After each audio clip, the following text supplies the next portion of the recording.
na-surprise sa ginawang ito ni Ayon for the first time. Si Nanay Rosario ay emotional.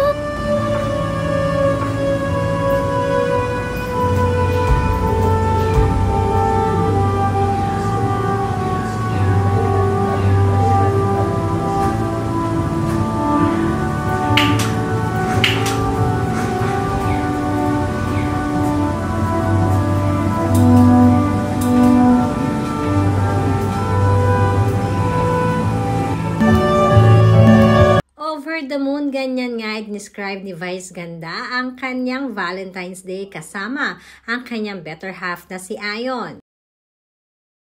For the first time kasi ay iba namang setup ang ginawa ni Ayon para sorpresahin siya. Napakaganda ang ginawang setup ni Ayon sa mismong bahay nila ni Vice. Makikita na punong-puno ng flowers, lights at balloons ang nasabing setup, ganoon na rin ang buong poolside nito.